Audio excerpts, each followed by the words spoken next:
पे खुदाबंद उस गति को देना चाहता है जो खुदाबंद आपके लिए रखा, जो खुदाबंद मूसा के लिए रखा था, जो खुदाबंद ने कहा कि मैं सारे जनों के लिए रखा हूँ और उनको मैं इस गति को देना चाहता हूँ, मैं उनको आगे बढ़ाना चाहता हूँ। बोले मैं, लेकिन व्यक्ति अपने आप को जांचता नहीं कि मैं हूँ कौन, मेरी कैरेक्टर कैसी है, मुझे क्या करना चाहिए एक्चुअली, और मैं क्या कर रहा हूँ, कौन से वे में जा रहा हूँ, मुझे एक्चुअली करना क्या है। मैं इसलिए बोलता जब परमेश्वर में जाते हो सबसे पहले व्यक्ति को अपने आप के बारे में सोचना होता है, कोई और क्या कर रहा है उसको देखना नहीं है, मुझे अपने बारे में सोचना है। समझ रहे हो कि नहीं? यहाँ पर वचन में कहा कि तुम अपने बोझ को तुम खुद उठाओगे।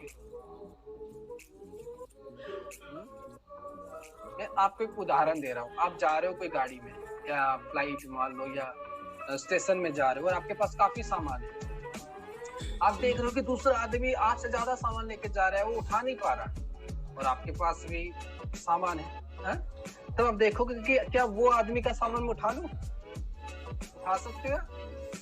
क्यों नहीं उठा सकते?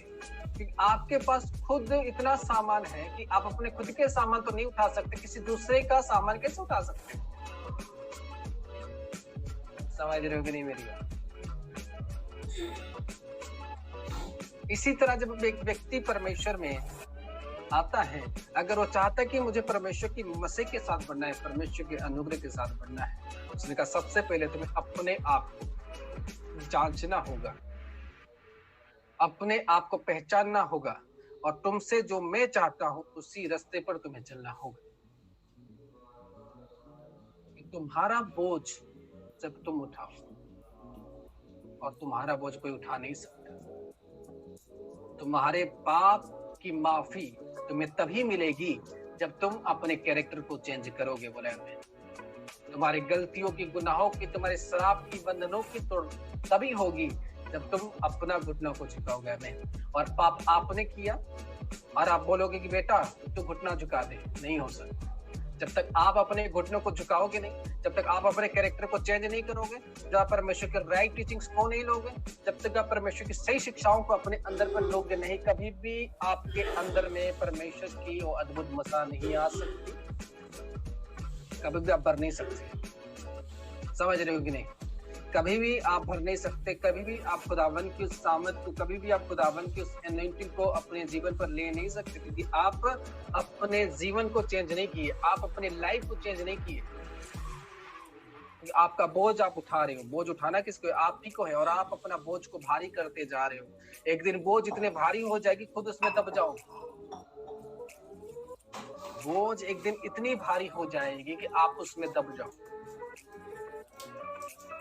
हर एक को अपना बोझ उठाना है। अगर आप परमेश्वर के अकॉर्डिंग चल रहे हो, परमेश्वर के काम कर रहे हो, तो आप परमेश्वर की बोझ उठाओगे और उसमें आपको एंजल्स मदद करेंगे। लेकिन दुनियादारी की वर्क में चल रहे हो, विचार में चल रहे हो, गलत संगतियों में चल रहे हो, गलत कामों पर चल रहे हो, परमेश्वर काम अब तक आपने नहीं किया, तो उसका बोझ आप लोग खुद उठाओगे। समझ रहे हो कि नहीं? जब परमेश्वर के वर्क करते हो तो परमेश्वर आपकी बोझ उठाता है, उसके स्वर्गदूत आपके बोझ उठाते हैं। जब परमेश्वर के उस वर्क को नहीं करते, या परमेश्वर को नहीं जानते, या अपने लाइफ को विचार की हुए मिला लेके जाते हो और अपने आप को जब चालाक समझते हो, आपकी खुद की बोझ आप खुद उठाते हो, आपके लिए कोई हेल्पर नहीं होता।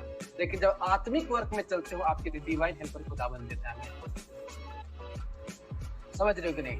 इसलिए हर एक व्यक्ति को अगर सोचना है तो सबसे पहले उसको सोचना है अपने बारे में, मैं क्या कर रहा हूं। आपको लड़कर परमेश्वर काम करना होता है, आपको लड़कर परमेश्वर को सिलेक्ट करने के लिए होता है।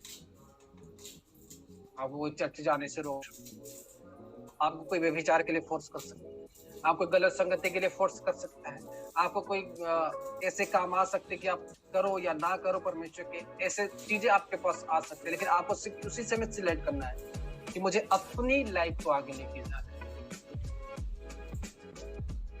यहाँ पर वचन में क्या कहा?